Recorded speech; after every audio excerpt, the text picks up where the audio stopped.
Good morning. Imagine this politician, he's taking a nap, he's getting a phone call. He asks, who's calling? And the person says, well, it's the people this time. They want to talk to you now. He will probably not get up, right? But if the person says, it's the United Nations calling, you will see this politician get up so fast. He will probably strain a muscle and knock a table over. These politicians in the Western societies, they are so nervous about the United Nations. They have this childish respect for the United Nations and no respect for the people. And this is part of the situation that we have. This report is from the United Nations. And it's about people dying with the flu and people dying because of the restrictions. It's quite interesting. It was reported in mainstream media here in Sweden. And I have an idea of why they are talking about this. Right, so this is the report, basically. 2.5 million people died with the flu so far in the world. And at least 2.5 million people died because of the restrictions. So it's the same, basically. Yeah. So this is how it works.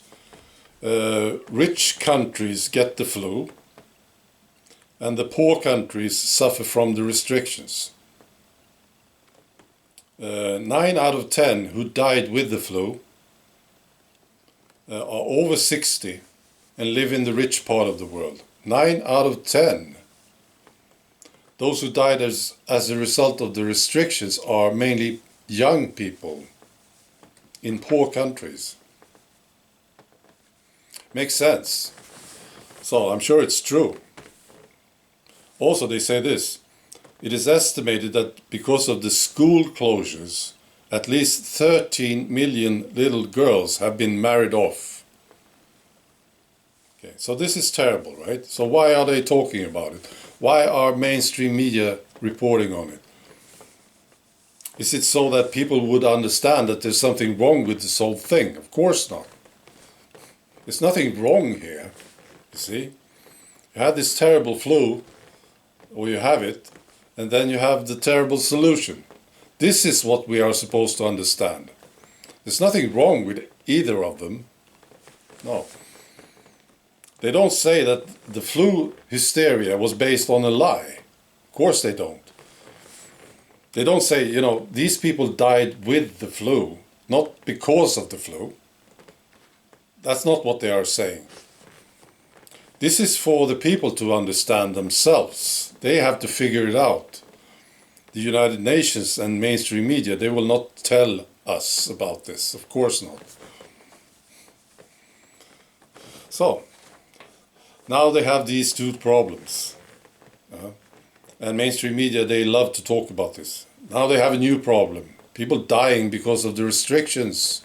See, nothing wrong with the restrictions, you see. It's just that people die from them. Yeah.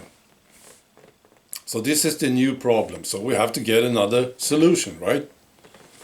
So what is the solution? Well, maybe it is what the United Nations wanted all along. Maybe. They wanted a world government. Yeah.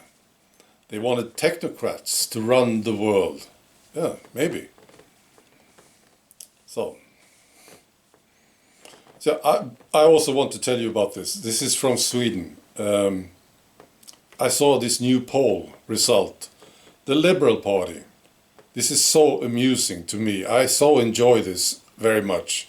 The Liberal Party, they got 2.8%, which is the worst ever. Yeah. And now it's just fun to listen to these people in mainstream media, the experts, trying to explain what's going on with the Liberal Party. Why are they suffering so terribly? Yeah, they are doing extremely poorly. Now, they had this chairman in the past, the prior chairman. His name was Björklund. And he was known to be a good speaker, yeah? So charismatic guy. See. Total globalist EU puppet guy. And they dropped and they dropped and they dropped, you know, with this guy as chairman. And then they got a new chairman. And they thought, you know, now this will turn around. This was a woman. Her name was Sabuni. Okay, she's black, right? Perfect. And it didn't. Nothing happened. They just kept dropping. And these experts, they don't get it. They don't understand. It's so simple, isn't it? It is. I will tell you why they drop. Before the last election that we had in 2018 in Sweden, they said, we want to form a government together with the other right-wing parties. It will be like a conservative liberal government. This is what we want. We are going for it. We are not going for the socialists. No. These socialists and the Greens and the communists, they are bad. We are good. You see, that's what they said. And then came the election result, and then they changed their mind. Because of the nationalists. The nationalists did very well, and they didn't want to in any way support them. So they said, no, we are supporting the Greens, we are supporting the socialists. That's what happened. Okay. And nothing can help them. No. Unless they change their mind again, maybe something could happen. But I doubt it. People don't trust them, you see. Shows you. You have to listen to the people. When you get that phone call from the people, you pick up the phone, you see. And when the United Nations calls, maybe you shouldn't be that interested. Yeah. Right. Be good.